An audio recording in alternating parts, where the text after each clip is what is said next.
Friends இந்த ஆரம்பிச்சிட்டாங்கல்ல, பஸ்ஸில் தான் ஏறிக்கிட்டு முன்னாடி இடிக்க பின்னாடி இடிக்க நடுவில் இடிக்க இல்லை, அது உரசுறது, இந்த மாதிரி பண்ணிக்கிட்டு இருந்தாங்க. போகிற போக்கில் நடந்து போனால் கூட பிடிச்சி இழுத்து உரசிக்கிட்டு இருந்தாங்க. இப்போ கடைசியில் பாருங்கள், ஃப்ளைட்டுக்குள்ளேயே இது மாதிரி பண்ணிட்டாங்க.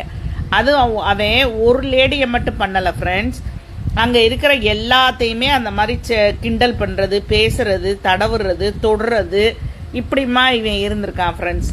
அது இந்த லேடிக்கு பிடிக்கலை, அதான் பஞ்சாயத்து ஆகி போச்சு. அப்பயும் அவன் அடங்குறானான்னு பாருங்களேன். ஒரு தவறு ஒரு இடத்துல நடந்துருச்சுன்னா அதை மன்னிப்பு கேட்டு சரி செஞ்சு அடுத்த வேலையை பார்ப்போன்னு இல்லை அந்த ஆம்பளை பயலுக. அதுலேயும் இவங்க எல்லாம் கிழட்டு பயலுக. இப்படிதான் மல்லு கட்டிக்கிட்டு நிற்கிறாங்க. நான் செய்யலை. நாங்கள் தான் கேமரா வச்சுருக்காங்கல்ல, கண்டுபிடிச்சாங்கன்னா நட்டை கலட்டு வாங்கின்னு தெரிய வேண்டாமா? ஏன் ஃப்ரெண்ட்ஸ் இப்படி பண்ணுறாங்க? வீட்டில் தான் பொண்டாட்டி இருக்கும், பத்தாதா அவங்களுக்கு? வரவளுக பின்னாடி போய் தேய்ச்சிக்கிட்டு இருக்க வேண்டியதானே? வராதவளுக கூட போய் இப்படி மல்லு கட்டுனா இப்படி தான் சண்டை இழுப்பாளுக. அப்புறம் அந்த ஏர்ஃபோர்ஸ் பணியாளர் இவங்க 2 பேர் பஞ்சாயத்தையும் இவங்க வாரு என்ன குதிக்கிறான், எப்படி பொம்பளை கூட சண்டை போடுறான் பாருங்க.